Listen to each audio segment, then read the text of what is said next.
Нет таких обстоятельств, когда человек не может бороться.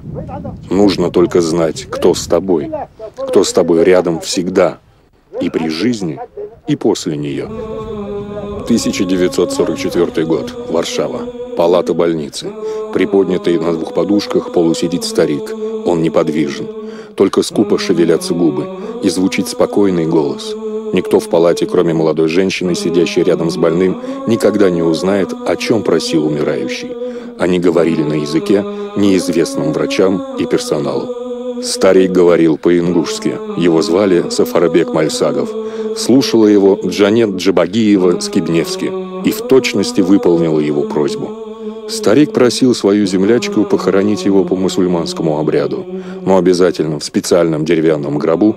Он настойчиво убеждал женщину помочь ему и его родственникам, которые обязательно приедут за ним и отвезут на родину.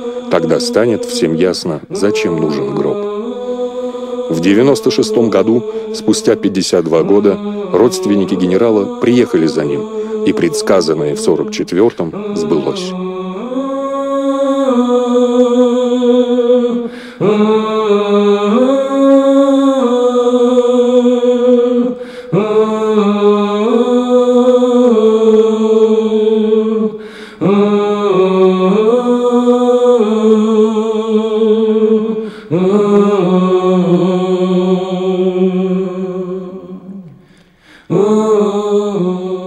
История жизни Сафарбека Таусултановича – это история человека чести, истинного офицера.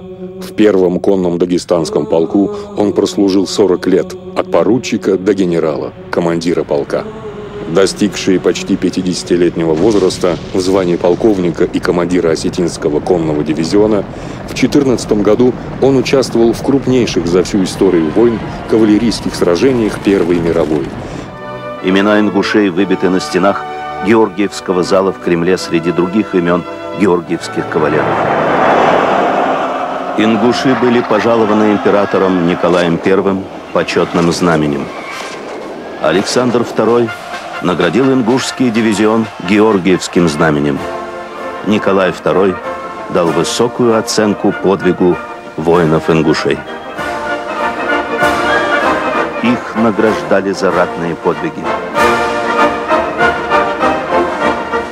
за стойкость и мужество, за отвагу и верность. Сколько их было, героев, многочисленных войн. Главным девизом для них было служить Отечеству. Громкую и заслуженную славу среди боевых товарищей обрел полковник Мальсагов. В середине боя, близко разорвавшимся снарядом, под ним убило коня. Но оглушенный взрывом полковник ни на минуту не покинул поле боя. За героизм и мужество, проявленные в этот день, он был награжден орденом Святого Владимира 4-й степени с мечами и бантом. Войну генерал завершил на Западном фронте и не оставил его до последнего дня существования армии, до лета 18 года.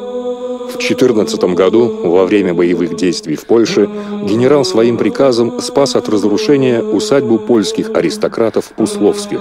А в 28 году граф Пусловский разыскал в Париже генерала и пригласил его на правах члена семьи поселиться в спасенном имении. После начала Второй мировой войны генерал отказался уехать из оккупированной Польши. Работал в Международном Красном Кресте, помогая землякам, попавшим в фашистский плен. Некоторые из спасенных им от гибели в Майданике встречали его на родной Кавказской земле.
И вот 365-й день. Проснувшись, открыл глаза, и сразу же хлынула дню в глаза просторная синева. Вместе с рассветом проснулся Янт, легко заскрипел ворот. Янт поднялся на башню, и у его ног расположились горы. В последний раз напрягался канат, бесконечный, как человечья память. Последний раз ворот скрипел и пел, поднимая последний камень. Закончена песня труда и камней, выше уже нельзя. Над самой головою легкие облака плавно плывут скользя. Садится солнце, и, пересекая Джейрах, башня бросает тень. Так стал последним замковым камнем 365-й день.